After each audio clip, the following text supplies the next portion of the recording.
Hello, nerds for Yang. Hello, nerds! Hello, nerds! Hello, nerds! Hello, nerds! So nerds! Hello, nerds! Now with this campaign, bang, dang, is Andrew, come roll with the Yang Gang. Hello, nerds. Hello, nerds! Antoine Pierce running for Senate in the great state of Louisiana. Good afternoon, sir. Good afternoon to you. Thank you for having me here. I'm excited about this. Well, I noticed that our buddy Andrew Yang endorsed your campaign, and I've seen a lot of Yang Gang or Humanity Forward endorsed candidates for Congress, not as many for Senate. So I definitely wanted to kind of hear your story and help spread the word so people can get to know you. Why don't we start with just who is Antoine Pierce? What's your background before running for office? Well, I am a native of Baton Rouge, Louisiana. Most people know Louisiana for New Orleans, but I grew up in Baton Rouge. I went to public school in Baton Rouge. I graduated from Louisiana State University, so a big go Tigers to our LSU fans out there, the national football champions, for what appears to be an extended period of time now. That's right. You can ride the longest for a while. The longest reigning national football champions. But I graduated from Louisiana State University. I earned 2 degrees there, a Bachelor of Science in Child and Family Studies and a Master of Public Administration with a concentration in public policy. I started my career in community organizing, working throughout the community here in Baton Rouge, just really teaching people about political engagement, the importance of voting and staying politically involved and knowing who your elected officials are and exactly what it is that they do. Because what I found when we were kind of canvassing and working the streets was that people didn't really know what their city council person does, or what their state reps do, or what the Congress is responsible for, especially people that were kind of apolitical or didn't really have the time to follow politics like some of us that are kind of political junkies. So we wanted to offer free courses to the community to come and just learn about what these people do. So when they go to the polls, they can make informed decisions. So that's what we did.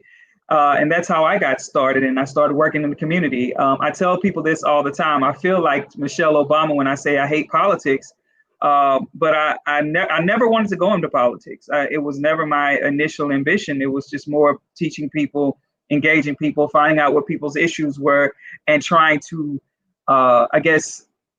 relate that to the elected officials, trying to translate the voice of the community to our elected officials and tell them in policy speak what it is that the community wants. So I decided to go to school and learn how to speak the language of policy, which is very different than the language of community. As a matter of fact, a lot of times they're opposing. They're contradictory. So I wanted to use my knowledge to really work in the community, and that's how I got started. I got appointed to one of our mayor's transition team. We have parishes here, so if I say parish, it's the same as county. In different states, we have parishes in Louisiana because we're special. Excuse my cat in the background. But anyway. Yeah, so that's all good. That's a good-looking cat right there. Yeah, man, that's Jupiter.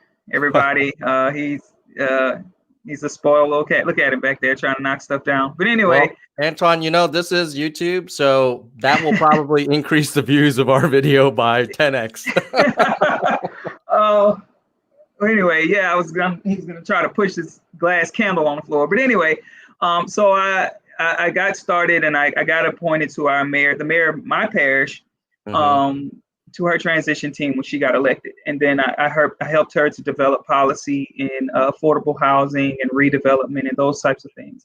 And then I got appointed by the governor to a board for juvenile justice and delinquency prevention here in Louisiana. And I've been kind of doing that type of work behind the scenes, policy work ever since. But I wanted to run for United States Senate because much like many people across this country, I didn't see a government that was working for regular people, that was working for everyday people. People just, as we spoke to people on the streets, they didn't see a government that was working for them, that spoke the language of the middle class and the working poor, which in Louisiana is a significant issue. When you have over half of the population, probably 3/4 of the population living at or below the poverty line. So we have some significant issues here, and I wanted to run to be a voice for those people because they aren't voiceless; they're just unheard. And I wanted to be able to use my knowledge and my education and my experience to really translate that to upward mobility for those people that have been suffering for so long. You know, some of the kind of skeptics or maybe more jaded folks out there might be thinking, well, they're not voiceless, but they are unheard. And they're unheard because they don't have power.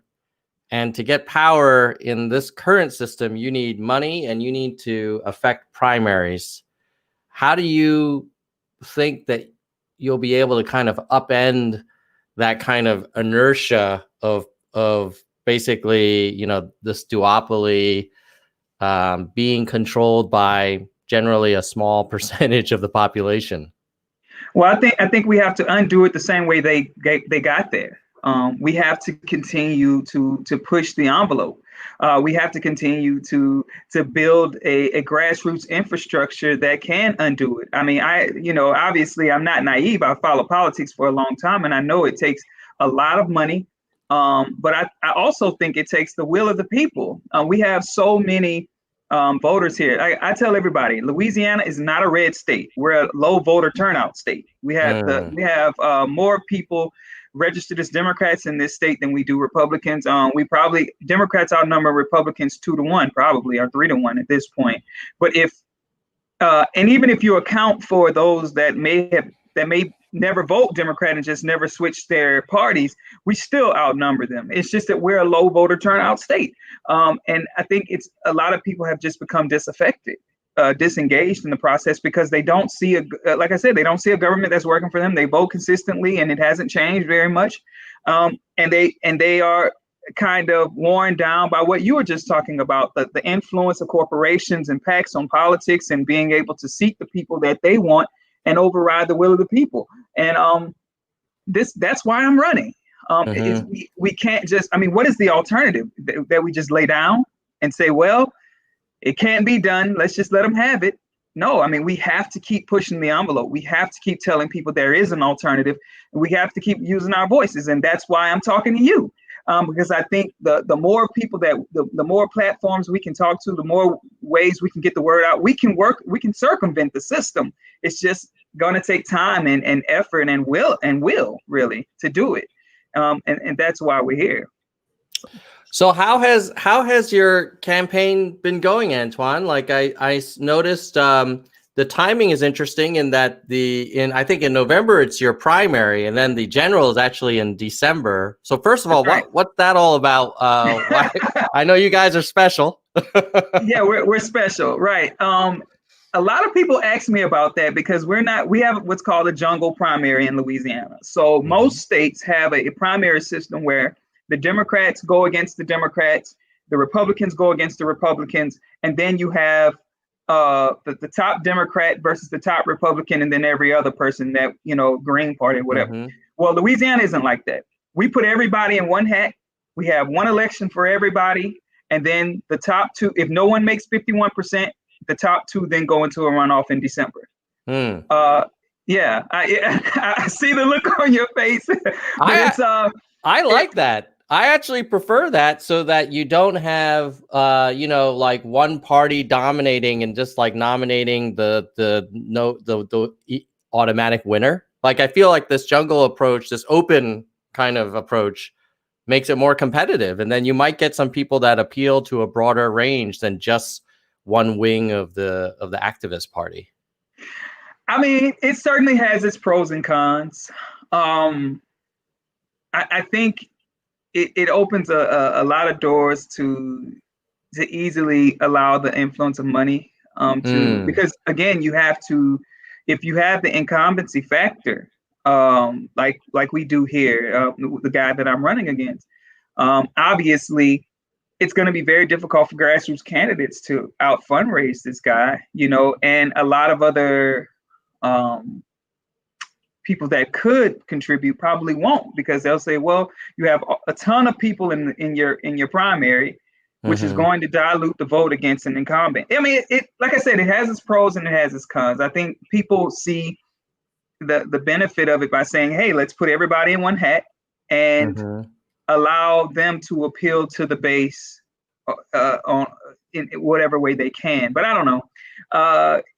So you're worried that it's going to split the Democratic vote. There's going to be too many Democratic candidates, and they'll all go for, they'll all divide themselves up. Exactly. So what we found is that in Louisiana, if you are, for a statewide election, I should say, if you are a Democrat in a statewide election, you have to be the lone Democrat. But if you are, you're guaranteed about 40%. That's about where it caps off at for Democrats in this state because of the low voter turnout. We have on average about a 50% voter turnout statewide in every election. So if you're a lone Democrat with the low voter turnout, you're guaranteed about 40%. Now you have to keep the other guy under 51%.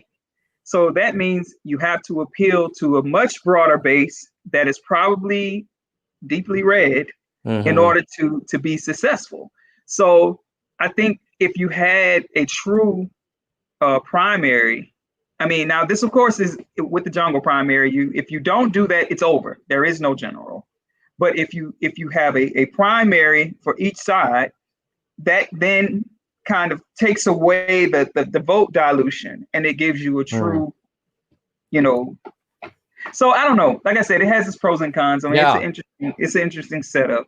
So the way this works after the jungle, is it the top two go to the general? Is that what happens? Yes. Yes, the top two. It could be two Republicans or two Democrats. Either one. If you don't hold, if the other side doesn't make, or if neither candidate, I should say, if neither candidate makes 51% or more, you have an automatic general, and then the top two candidates then go to the general for a runoff. Is there a chance that you could get two Republicans because there's so many Democrats running that it'll chop it up?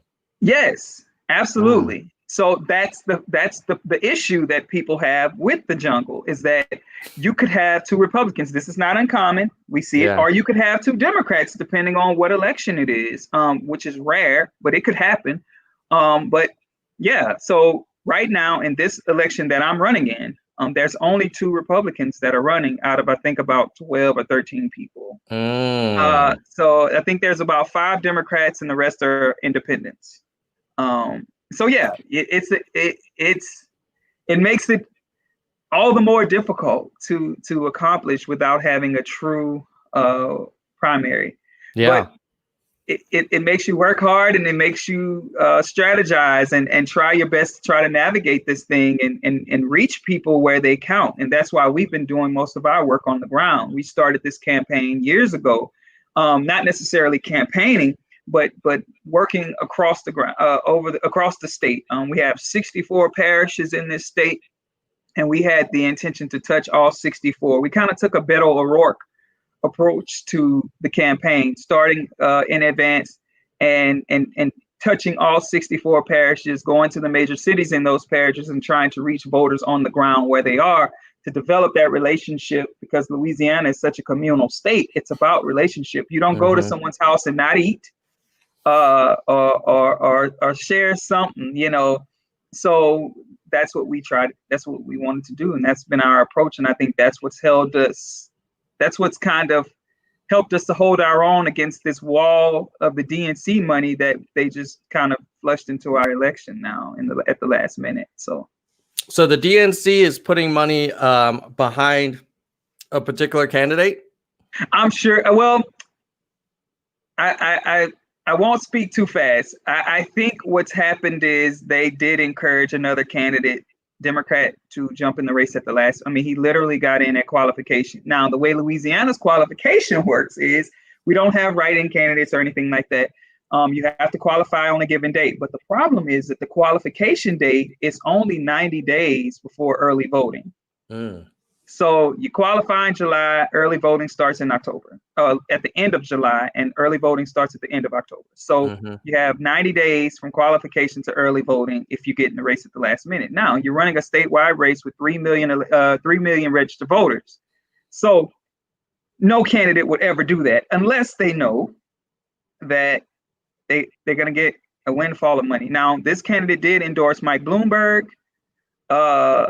And it's kind of said that he's going to get he's got Bloomberg staff now working for his campaign. So, there are a lot of things, a lot of financial influences that are going to try to sway this election. Obviously, well, it seems to me that the Democrats, the DNC or whatever moneyed interest in Washington would rather lose this race to Bill Cassidy than lose it to a progressive. So that's what it appears to be to me. So. One of the things that occurred to me is that, a lot of those Trump voters, because Louisiana did go for Trump in 2016. I have to believe that many of them are struggling middle class, working class folks who have real challenges. Do you think your policy platform has a chance to resonate with some Republican voters so that in that open primary, you might be able to get some independents or, Republicans who are looking for some new ideas? Absolutely. I think that's what we did years ago is we started working across the state, talking to the voters. We didn't go in with the assumption that we knew what voters wanted. We didn't go in with this idea that we're going to run this platform that's either all exclusively progressive or exclusively conservative or whatever. We literally got on the ground and listened to the voters. We went on a listening tour we started sitting in grassroots organizations meetings. We started attending town halls and whatever we could find in parishes across our state, we would sit down and just listen. Half the time they didn't even know I was in the room. I was just like, let me go and hear some of the nuanced issues that they're talking about in their respective cities and try to find some common ground. So we went back, I come back home and I say, oh, well, this is what's happening in Shreveport about, the rural hospitals. It's happening in Charity Hospital in New Orleans, so we kind of start finding those little universalities, I guess you can call them, between, different parishes and different voters, because a New Orleans voter, New Orleans Democrat is very different from North Louisiana Democrats. And, but their nuanced needs are kind of different. So, but we wanted to find that common ground so that when we put this platform forward, it would resonate with all people. And it has. We've had Republicans reach out and say, hey, I'm supporting you this time. We have a bunch of centrist sort of Democrats, moderate Democrats that say, I can get behind your campaign. You're not a socialist. You're these sorts of things. You make real life out of the issues that people are facing. And that was the entire intent of our campaign. So yes, we can make those coalitions. Yes, we can bridge those gaps with the independents and even the progressive Democrats, and some of the more moderate or conservative Democrats can get on board too. Now, there are going to be some issues that they may disagree with me on, and that's okay. But I think I can find common ground with each of those groups enough to bring them to our side and have them support us. So. Antoine, how did you decide to go for Senate versus Congress or State House? What was your kind of calculation or thought process to go for the club of 100? Well, first of all, in Louisiana, we probably have some of the most gerrymandered congressional districts in the country. We have our state is 40% minority, about 33% African American. I think we have the second highest concentration of African Americans in the entire country. But we only have one African American in Congress out of 6 in the House and 2 in the Senate. So we have 8 total represented in both houses, and only one of them is African American in a 40% minority state. Wow. That tells you how gerrymandered our districts are. As a matter of fact, Cedric Richmond is the only Black congressional member we have in Congress, and his district is drawn from the Gulf Coast through Baton Rouge. So I don't know if you've ever looked at a map of Louisiana, but it's Baton Rouge is probably, it's like I can't even compare I can't even tell you how to compare that, but it's ridiculous. Baton Rouge is almost kind of well, we're 100 or more miles from New Orleans. So if you take that line and draw it, it's just you have to be doing it intentionally to gerrymander it. I mean, it's just, but they cut out the vast majority of votes and gave him most of the Black vote between New Orleans and Baton Rouge, and then split the other districts up. There you go. So Cedric Richmond is District 2. Oh my God. It looks like that's the most unnatural looking district I've ever seen. It's like, right. What the hell is that? It's not. And District 6, that must be an old map, because District 6 has been redrawn. Okay. I'll try and find a new one. Yeah. Garrett Graves is District 6. Okay. I live in his district, congressional district. And they redrew it to make it more Republican. Yeah, I think he's like R+18 or something. And I think Cedric Richmond's district is like D+25. I mean, we have one congressional district that has 21 parishes out of the 64. Yeah. So, they're drawn that way. So it makes it almost impossible for a Democrat to win Congress. And for and particularly for an African American to win Congress. Yeah. Now that this is from 2013. Did they do it again since 13? I think they did redraw it. Well, it was pretty bad back in 13. Yeah, I think it's a lot worse now. I mean, that red district makes no sense whatsoever. That District 2. That's Cedric Richmond's district. Yeah, that is. Yeah. So he's the lone African American. That's it. They basically put all of the Black voters into one district. Yep. Welcome to Louisiana, God. Man. But that's what they did. And there's another high concentration of African American voters in the northwest corner of the state. At the very top, the northwest corner, where Monroe, West Carroll Parish, there's a high concentration of African American voters there too. And they drew the district so that those voters their power would basically be diluted. Yeah. So that's why I was asked to run against Garrett Graves for Congress back in 2016 or 2018, one of them. And I was like, no, that's not where my heart is. I really want to kind of build.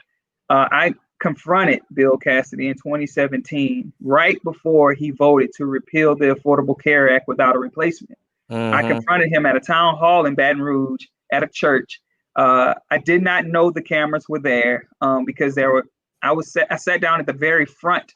I wasn't even planning to go, but they were there and they were talking. It was right. Baton Rouge had experienced a catastrophic flood in 2016. I mean, almost wiped the entire city out.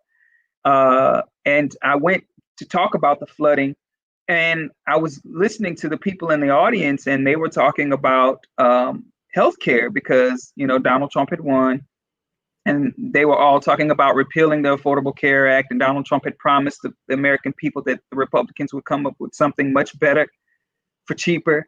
I don't know if you remember that, but anyway, so he had promised the American people that, and people were coming there to ask Bill Cassidy would he, where he stood on repealing the ACA without a replacement. And of course, that's always what he was going to do. So I confronted him. And needless to say, like, all right, hold on, Antoine. I think I found what you're talking about. Is this the video? There it is. That's it. All right. Let's see. Let's watch it together. Hold on one second. Let me hit play here. Healthcare, because they will be mostly affected or being cruel or rude for speaking out. But I'll tell you what's rude. Kicking 22 million people off their healthcare in this country who you cannot afford it. You worked at the Earl K. Long Hospital for a long time. You know what people are like at their lowest. So to step on their necks by kicking them off their health care at this point, that's cruel, sir. I think what you need to do as a Louisianian is go back to Washington, D.C. and stand up for the people who are here and saying, we need our health care. Oh, Yeah. Fired up. Yeah, I was the last comment he took, needless to say. Well, how did he respond? What did he say? He didn't respond. He just dropped the mic and walked to the front. The last thing I think he said was that he was doing the best he could. He said, I'm doing the best I can. And I was fired up at that point. I said, but you lied to Jimmy Kimmel too. You told him that you would never pass anything to, I said, I told him he was a liar, and he is. I said, you said that you would never pass anything that didn't pass the Kimmel test. You never vote in favor of a bill that didn't pass the Kimmel test. Mm-hmm. You lied. You lied to Jimmy Kimmel. You lied to the people of Louisiana, and you're still lying in 2020. And that was in 2017. So I knew at that point when he voted to repeal the ACA, and then he came with the skinny repeal and the Graham Cassidy bill, which was trash. It was so horrendous that even his fellow Republicans kind of laughed it out of committee. There was no way the Graham Cassidy bill would ever see the light of day. It was terrible. He was going to take money from the federal government that paid for healthcare and give it to the states. He was going to take those block grants and give them to the states to decide how they would then allocate healthcare to their citizens. And I don't know if you've ever been to Louisiana or met some of our state reps, but in the words I've been to New Orleans, but I feel like Louisiana is way more than Bourbon Street. Well, you probably you probably had a better chance allowing some of those bartenders on Bourbon Street to handle healthcare than the people that would have been. But at the end of the day, in the words of Ayanna Pressley, I don't trust them with a potted plant, let alone my healthcare. So it was just it was an unthinkable thing to do. And it also it would have gotten rid of coverage for pre-existing conditions and gave states the opportunity to back out of covering pre-existing conditions and just a whole lot of other things that were just terrible. So needless to say, his plan didn't get out of committee. I don't think it did. It failed as it would. And still to this day, he has no answer for healthcare. And now he's just a Trump lackey that has no spine. He's just horrible. I've challenged him to a debate on several occasions, and of course he has dodged them and would not respond.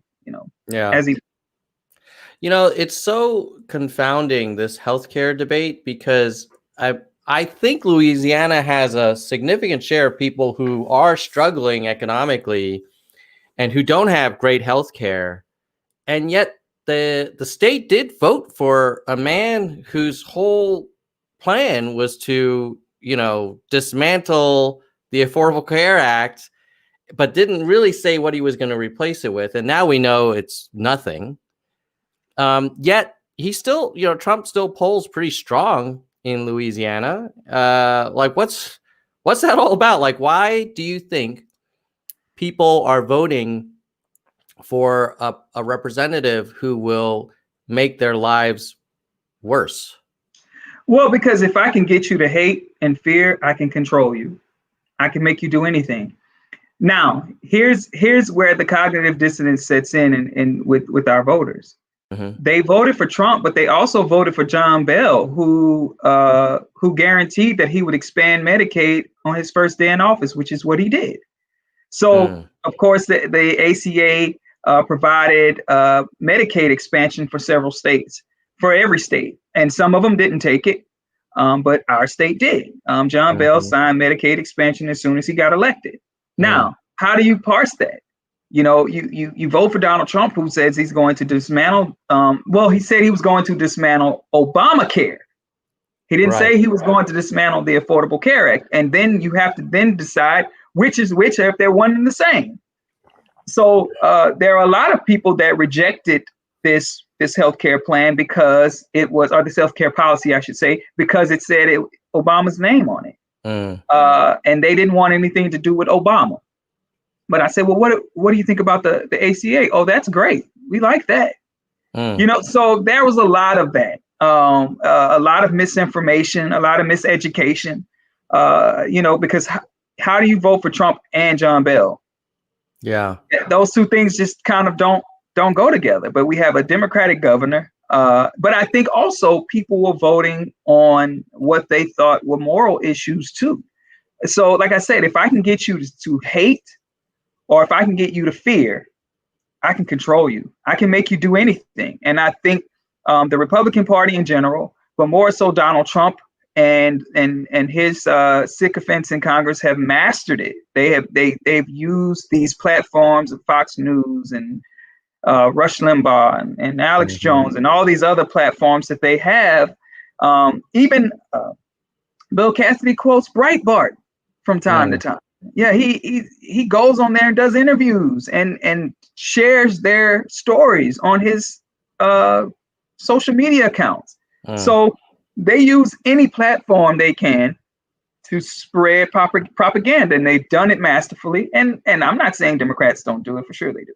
But what happens there in Louisiana is that the conservatives have poisoned the well. So, and people are just drinking it up, and they don't even know the well's poisoned. Yeah. They just drink it and it is what it is. So I think it's just, and a part of our campaign has been being on the ground and trying to kind of address those myths and break through this sort of this indoctrination by the political elites and the Republican Party in general. It's a hard thing to do. It's like chiseling through concrete.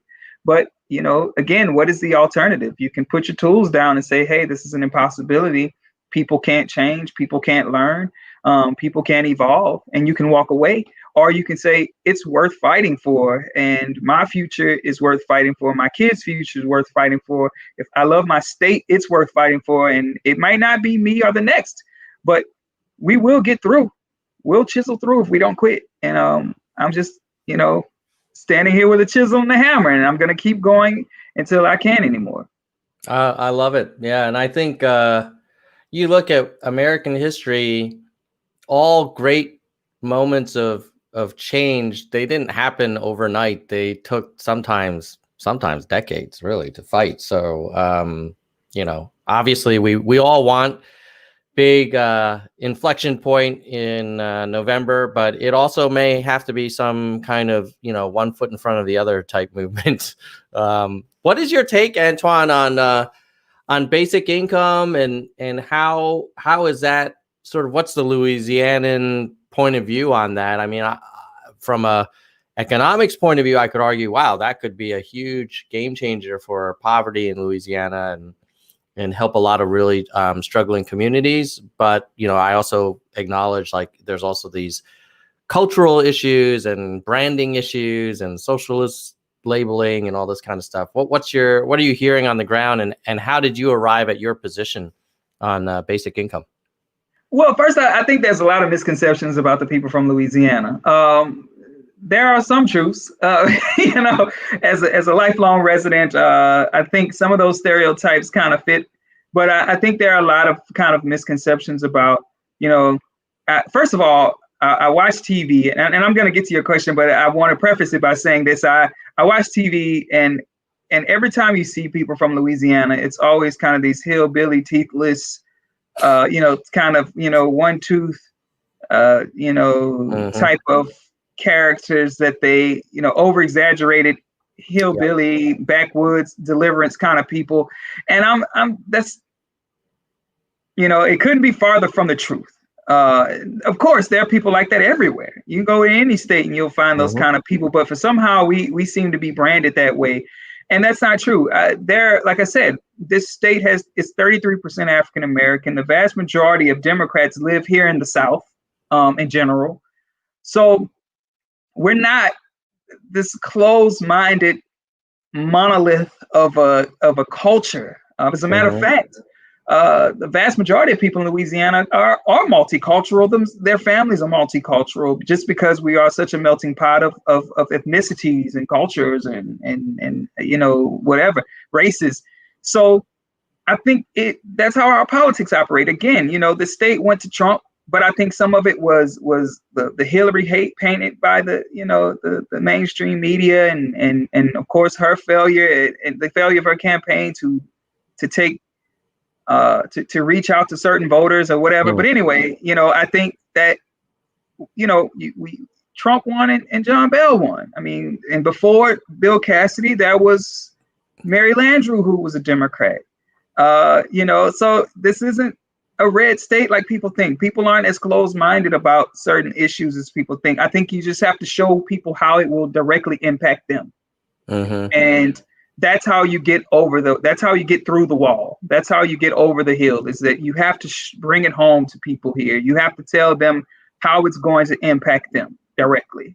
It can't be this high level political jargon or look, this is how it's going to keep food off your table. This is how it's going to keep your lights on. This is how this plan is going to affect your children and your future. So we have a lot of issues here because I think people are kind of over it all. It's not that people don't want help. Yes, there are a lot of poor people in this state, but we aren't a poor state. We just have poor priorities. We lead the nation in agriculture and fisheries. We're right here on the coast, so oil and gas plays a major role. We have some of the largest oil and gas refineries in the country. Of course, they're killing people. They're poisoning the air and the water, but we aren't a poor state. We just have we have terrible priorities. We don't prioritize the people as much as we do the corporations. And when I say we, I mean our elected officials in Congress and our state reps, and even some of our local municipalities, our local governments are bought and paid for by those industries. So and of course they're going to turn a blind eye to the plight of everyday people. But that doesn't mean to say that the money isn't there. It's there. That doesn't mean to say that people don't want better. It's just very difficult. So there are a lot of but we can turn it around. And I'm ever optimistic. And this is coming from, of course, an African American in a state that has never elected an African American woman to statewide office. And also the last time an African American man was elected to statewide office here was during Reconstruction, at the end of Reconstruction. And still, I'm optimistic because I think that right now what's happening in the country is people want something else. I think that's how we got Donald Trump. But I think people are desperate for change in this country. People are desperate for something new, for new direction, for voices that sound like theirs, that speak the language of the middle class and of the working poor and understand of their plight. It's just getting them to see that there is an alternative. And I think that's what the powers that be don't want. That's how they try to bury you in money. They try to bury you in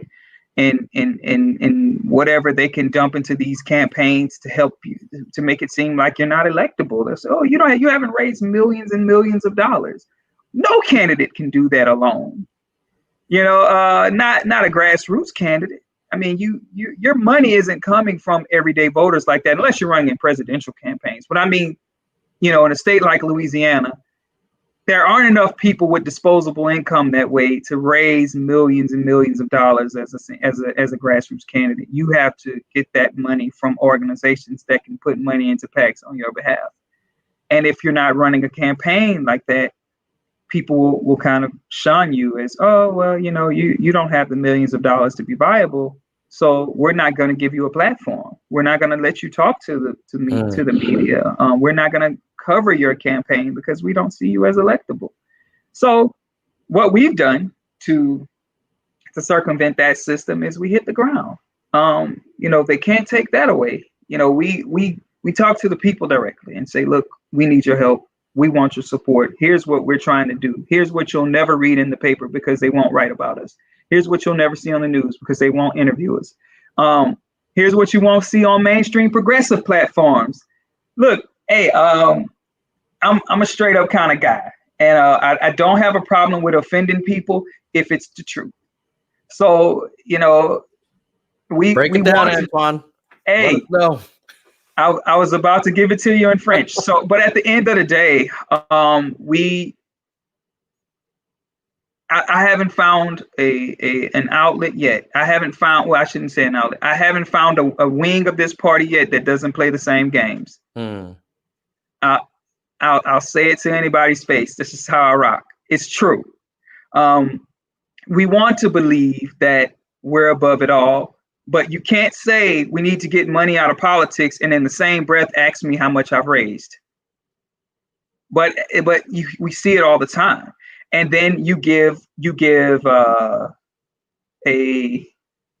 platform to people that you think can be successful. Now, there are platforms out there that will talk to candidates that are building, and that's the ones I admire the most, because at the end of the day, those are the ones that we need. But there are platforms that have humongous followings. I'm talking about millions upon millions upon millions of followers that will never talk to grassroots candidates because they think it's a waste of time. But they'll turn around and point at the DNC and say, "See, look at these guys cherry picking and king making." But you're doing the same thing. You're a hypocrite. You're doing the same thing. You'll only talk to candidates that have millions of dollars and millions of followers. You won't talk to candidates that don't have it otherwise. So does that make you not any different from the DNC? You're the same. You're the same. You're just supporting a different type of candidate, but same agenda. Yeah. So tell me, is UBI a big part of your kind of your pitch, or is maybe are your voters interested in other elements of your platform more so? I think more so other elements, but I definitely talk about universal basic income whenever I get an opportunity. Here's one thing people don't know about Louisiana. We were going to be one of the first states to have a oil and gas dividend like Alaska has. So of course, like I said, Louisiana is a huge fossil fuels industry state. We're right here off the coast. There's Exxon, the largest refinery probably in the country here in Baton Rouge, one of the largest at least. Of course, they're drilling just miles off the coast of here in Louisiana. I mean, climate change is unreal. Coastal erosion, we're losing about a football field size of land per hour on our coast as a result of rising sea levels and climate change. But anyway, yes, we were going to be one of the first states to have an oil and gas dividend. Of course, the oil and gas industry makes about $5 billion a year in royalties from drilling off the coast. What they did was they had what's called Gulf of Mexico Energy Securities Act. And it says that the oil and gas royalties would be capped at $375 million and then split amongst 4 states, Louisiana being one of them. Now, 50% of those royalties goes to the U.S. Treasury, and the other bit of it the company keeps. So we get $375 million to split when the oil and gas industry makes $5 billion in royalties a year off the coast. It's a travesty, but they were going to take those royalties and then give a dividend to the people in our state. Well, of course, the Republicans in the state legislature shot that down because, like I say all the time, when you own the referees, you never lose a game. The politicians are owned. And of course, the game is rigged because these industries can put money in PACs and keep them elected. So they can circumvent the people by going to the politicians directly and saying, "Hey, we'll make sure you keep your job if you don't vote to make us lose out on our profit margins." And that's what they did. So, yeah, I think when people understand, especially now, Louisiana is #1 per capita in COVID cases. And so if people see how it's hurting, we have about 400,000 people unemployed here in our state. Unemployment in Louisiana, the unemployment insurance payout, besides what the federal government gives, is one of the lowest, if not the lowest in the country. I think we get about $247 a week before taxes, unemployment insurance. So if you're unemployed in Louisiana, you get, and you qualify, which is another thing, you get about $247 a week before taxes. It comes out to about $219 per week. So I think people understand now. And that's why I try to bring it home. But I think before, people would have written it off as socialist or, taking a Robin Hood. You're taking from the rich to give to the poor. It's economic redistribution or whatever. But I think now that COVID has hit home and people are facing mass eviction and mass food shortages, mass homelessness, I think that $2,000 or $1,000 or anything, people are crying out for that stimulus right now. But I tell them, what if we had that stimulus every single month? What if you knew that stimulus was guaranteed every month? Would you then turn it down? Would you say, no, thanks, I'll pass? No, you take that money and you'd invest it. You put it back into the economy. You put it in savings. You put it in college. You put it in something. You purchase a new home or whatever. But it's going back into the economy. And I think driving it home that way has made people very accepting of it. Everywhere I go, I talk about UBI. I talk about the necessity for UBI. And I started talking about this when I was a teenager because I'm a student of Martin Luther King and, talking about his version of universal basic income and federal jobs and these types of things, which kind of is in line with what Andrew, except his wasn't inclusive of technology. He wanted the government to front it. So, and rightfully so. But I talk about how this was just a smooth transition for me because I've always been talking about the necessity for it here in Louisiana. I think it would lift a lot of people out of the grips of poverty for sure. What was it like in your conversations, I guess, with Humanity Forward leading up to the endorsement, and what's been the model of engagement with them since then? Just curious what help you've gotten and what it's been like working with Yang's team. Well, I think the conversation with Andrew Yang started. I engaged him directly on Twitter. He had made some comment, and I was like, everybody forgets about the folks in the South who are running. I said, we could use your help too.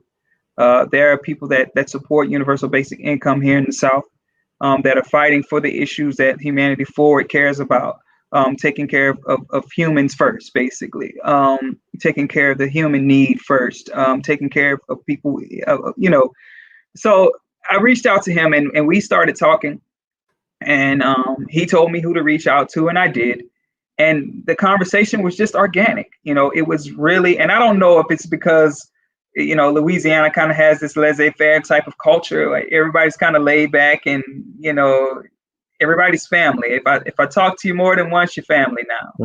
So I think it's just kind of that welcoming, but it was really organic. They were looking at my campaign and my platform and the work that we've done so far, and and just trying to see how we can mesh those things with Humanity Forward's agenda, and it was just like a puzzle piece, So of course, you go through this process, and the last leg of it is you talk to Andrew Yang, over the phone. And when I talk to people, I just talk to people. I don't praise human beings.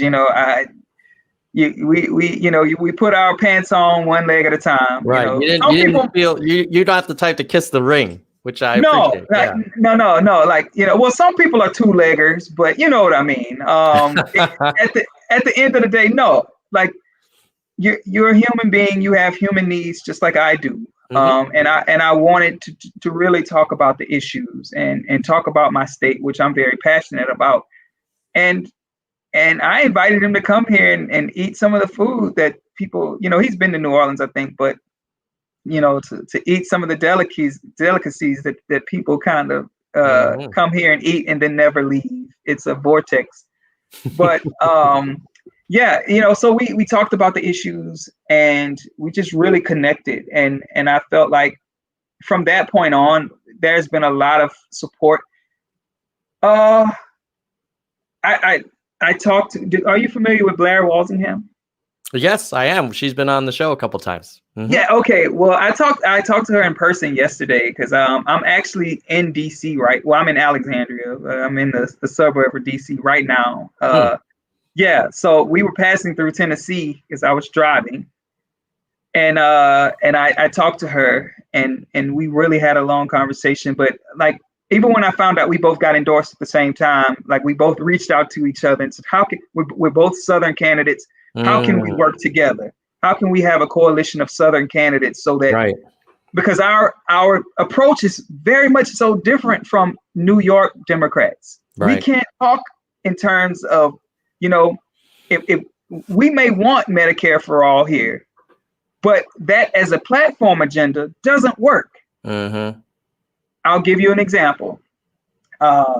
Show me one candidate, one that's ran on a statewide level here in the South, that's won on a strictly progressive platform. It's not for shortage of having them. Yeah. It just doesn't. It's a different approach here. You have to put things in terms of the bottom line, and if the media or the conservative right can demonize that thing, you can't use it. You have to just be more innovative in your approach about how you relay it to the people. It's dead in the water if they can vilify it. Now, of course, they'll do their best to demonize and vilify everything that they don't like, but you then have to play chess. You have to say, okay, how are they gonna come at this? And now I have to sell it in a different way. I have to show people how, first, what they're saying is a myth. And number two, I have to show people how it's going to directly impact their bottom line. And that's an approach that the South has that's unique, because if you're in a deep blue New York district, you can sell Medicare for all as is, and people will, embrace it. You might have some skeptical, moderate conservatives, moderate Democrats, conservative Democrats, but you can win them over with the other issues. But if we run on that here, we'll lose everybody. So we have to. It's a different thing. Yeah, I'm guessing like AOC's approach would not work in Louisiana. Not a chance. Now don't get me wrong. There are people that love AOC here. Mm-hmm. I like AOC. I think what she's done in New York is remarkable, but she could never do that here. Yeah. She could never do that here. And we'd be lying to ourselves if we said she could. She knows that would never work here. Mm-hmm. Now, there are a lot of Bernie Sanders supporters here. There are a lot of progressive people here, but they can't point to any progressive candidates that have won. Yeah. And that's problematic. But I also think it demonstrates how difficult it is to push that. And I think that's also why a lot of the progressive pundits, a lot of the progressive mainstream don't support candidates here. Now, Charles Booker rose to the top at the last minute. Charles Booker has been running just like I was. He started quietly traveling across Kentucky, because see, I'm a student of these people that are running in the South, Jamie Harrison and Reverend Warnock and Mike Epstein, Mississippi. And I'm watching these campaigns too, because I'm growing as their primaries go, and I'm learning from them, and I'm evolving as a candidate. I have to. But anyway, when Booker ran, when Charles Booker ran, he ran quietly across the state, mobilizing voters that would not otherwise vote, bringing them to the table, telling them the importance of this progressive agenda. But then he got trounced by the millions of dollars in the DNC. And he also didn't really garner any mainstream support until like a month before his primary, and this man has been running a mainstream, staunchly progressive. I'm talking about Medicare for all, Green New Deal, you name the progressive agenda, he checked off those boxes.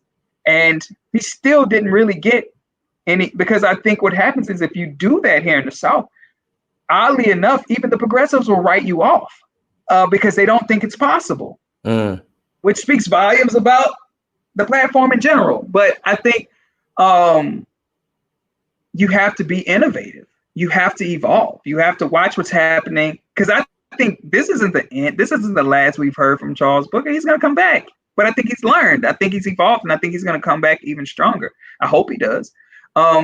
So that's the difference here in the South, is that people think in terms of bottom line. It's, what does it have to do with me?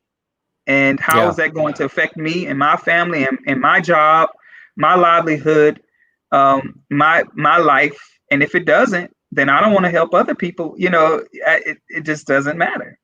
So we just have to we have to renew our approach and evolve and think mainstream, broader. And that's why I like talking to the Southern candidates like myself, because they get it. They get it. Yeah. So. Yeah, no, for sure. You're gonna have to come up with a unique recipe for the South, and you can't just take what's working in Brooklyn or San Francisco and import that in there. Oh no. Antoine, we're about out of time. I want to ask one question from the audience, which is, what are other things that Humanity Forward organizations or the audience right now, what can they do to help candidates like yourself?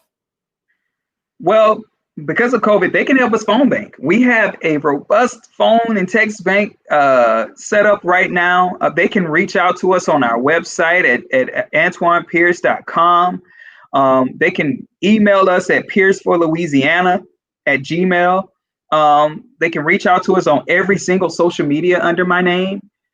But we can, if you want to phone bank, if you want to text bank for our campaign, that would really help us. But not only that, share our stuff on social media, because the more people that are talking about our campaign, the further our reach. And, we all have a following, and we all, know people that want change. Even here in the South, you may live in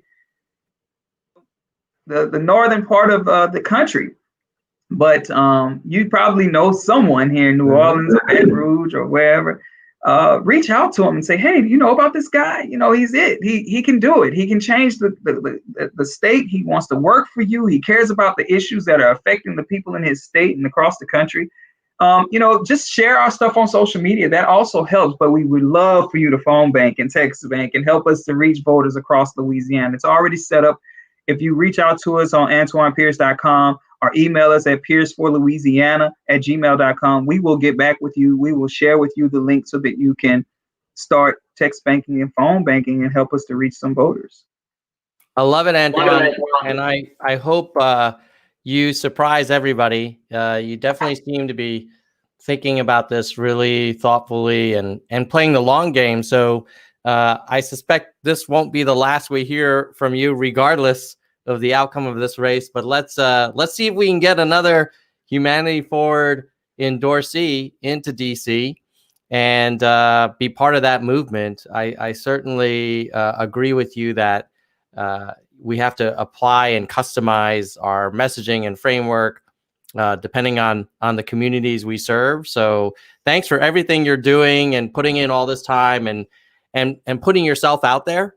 Clearly you're not getting, instant mainstream party support, but that's all the more reason why your campaign matters, because we need to hear from voices like yours. So thank you for coming on the show. Thank you, man. I want to tell you, I watched the show you had with your brother, and it really look, man. That lifted me 5 feet off the ground. I do this every day. We talk to Republicans every day, and it just put a new fire under me to see you just dismantle, just pick apart everything, that all the propaganda and just, some of the stuff that we kind of hear. I loved it, man. That was hands down my favorite one. I appreciate that, Antoine. The funny part though is that when I've talked to him since then, he believes that he owned the libs on that interview, that he crushed them. And I was like, I don't know what conversation you were part of, brother. I don't either, man. I don't either. Let me tell you, if there's anybody that should have gotten an award for you. You won it with me, man. If I had a gold medal to give you, I would. I'm telling you, that conversation was so necessary. And I wish everybody had. If you haven't watched it, go see it. I mean, I have this conversation every day, and my cheeks were hurting. I was smiling so hard the entire time. To have You lived people the that pain. huh? You felt the pain of those conversations. Yes, yes, and just to hear you just dismantle everything. I mean, so at some point, like he was just silent. There was just nowhere else to go with the what he was trying to present as fact and reality, because it's not even remotely near it, and just a little bit of logic can dismantle all of that. It was brilliant, and I enjoyed it. Well, Antoine, I appreciate you saying that. I'm trying. I think everybody, if we all do our part, one step at a time, we can move this country. And let's not give up. It's going to be a hard fight. And to your point, we are chiseling away at some concrete, but it's a fight worth winning. And I wish you all the best. Thank And you. with that, we're going to say goodbye, nerds.